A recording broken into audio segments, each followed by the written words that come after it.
Okay, so the book we're going to be reading today is titled Owl Moon, and it's written by Jane Yolen and illustrated by John Schoner. Owl Moon.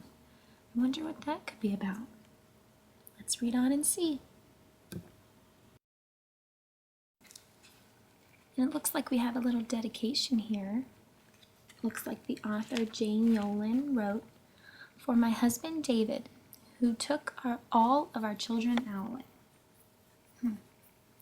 And then the illustrator writes, "To my granddaughter Nisa, for when she is old enough to go owling." I wonder what owling is. Do you know anything about owling? Maybe we'll learn more as we read on. It was late one winter night, long past my bedtime, when Pa and I went owling. There was no wind, the trees stood still as giant statues, and the moon was so bright the sky seemed to shine. Somewhere behind us, a train whistle blew, long and low, like a sad, sad song. Notice the illustrations in the winter time? It must be night since the moon is out. Bet it's peaceful. I could hear it through the woolen cap Pa had pulled down over my ears. A farm dog answered the train, and then a second dog joined in. They sang out, trains and dogs, for a real long time, and when their voices faded away, it was as quiet as a dream. We walked on toward the woods, Pa and I. Imagine the silence.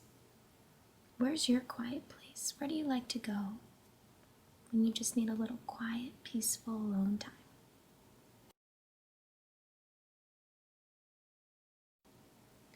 Our feet crunched over the crisp snow, and little gray footprints followed us. Pa made a long shadow, but mine was short and round. I had to run after him every now and then to keep up, and my short, round shadow bumped after me. But I never called out. If you go owling, you have to be quiet. That's what Pa always says. I had been waiting to go owling with Pa for a long, long time. Is there something you've ever waited a long time to do? Maybe something with a family member? Do you ever get to spend time with someone special? We reached the line of pine trees, black and pointy against the sky, and Pa held up his hand. I stopped right where I was and waited. He looked up, as if searching the stars, as if reading a map up there. The moon made his face into a silver mask. Then he called, "Ooh, ooh, ooh, ooh, ooh," the sound of a great horned owl. Ooh, ooh, ooh, ooh, ooh. Have you ever heard the hoot of an owl? Late at night, when everything is quiet? What noises do you usually hear at night, where you sleep? Again he called out, and then again, after each call, he was silent, and for a moment we both listened. But there was no answer. Pa shrugged, and I shrugged. I was not disappointed. My brothers all said, sometimes there's an owl, and sometimes there isn't. Why don't you think the child was disappointed? Maybe just because he or she wanted to spend time with their dad? That time alone was special enough, even if they didn't see an owl? What do you think? We walked on. I could feel the cold, as if someone's icy hand was palmed down on my back, and my nose and the tops of my cheeks felt cold and hot at the same time. But I never said a word. If you go owling, you have to be quiet. You have to make your own heat. I bet there's a lot of personal reflection going on here, don't you? Since there's no talking, I wonder what they think about. I wonder what they would say if they could say anything. We went into the woods. The shadows were the blackest things I had ever seen. They stained the white snow. My mouth felt furry, for the scarf over it was wet and warm. I didn't ask what kinds of things hide behind black trees in the middle of the night. When you go owling, you have to be brave. When have you ever had to be brave? Was it hard? Were you alone, or were you able to find comfort in people around you? Friends or family members, maybe? Then we came to a clearing in the dark woods. The moon was high above us. It seemed to fit exactly over the center of the clearing, and the snow below it was wider than the milk in a cereal bowl. I know I always loved it when the snow had just fallen and no one had ever stepped on it. That perfect white blanket. What kind of snow do you like? I sighed, and Pa held up his hand at the sound. I put my mittens over the scarf over my mouth and listened hard.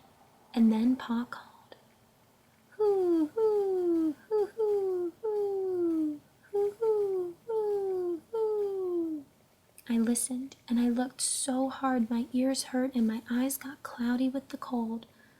Pa raised his face to call out again, but before he could open his mouth, an echo came threading its way through the trees. "Hoo, hoo, hoo, hoo, hoo." What do you think that could be? Pa almost smiled.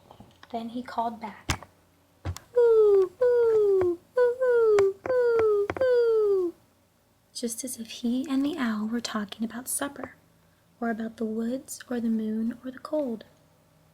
I took my mitten off the scarf off my mouth, and I almost smiled too. Why do you think they almost smiled? Why didn't they smile? Maybe they were afraid of jinxing it, or I don't know. I guess we'll have to read on and see. The owl's call came closer from high up in the trees on the edge of the meadow. Nothing in the meadow moved. All of a sudden, an owl shadow, part of the big tree shadow, lifted off and flew right over us. We watched silently with heat in our mouths, the heat of all those words we had not spoken. The shadow hooted again. How do you think they're feeling right now? Do you think, would you be excited or scared or nervous? Let's read on. Pa turned on his big flashlight and caught the owl just as it was landing on a branch. For 1 minute, 3 minutes, maybe even 100 minutes, we stared at each other. Have you ever had an experience that seemed to last a lifetime when in reality it only lasted a couple of minutes, maybe even seconds? Isn't it funny how our minds play tricks on us like that? I always found that interesting. Then the owl pumped its great wings and lifted off the branch like a shadow without sound. It flew back into the forest. "Time to go home," Pa said to me. I knew then I could talk. I could even laugh out loud. But I was a shadow as we walked home. What do you think the little child is thinking right now? Why do you think he or she felt like a shadow?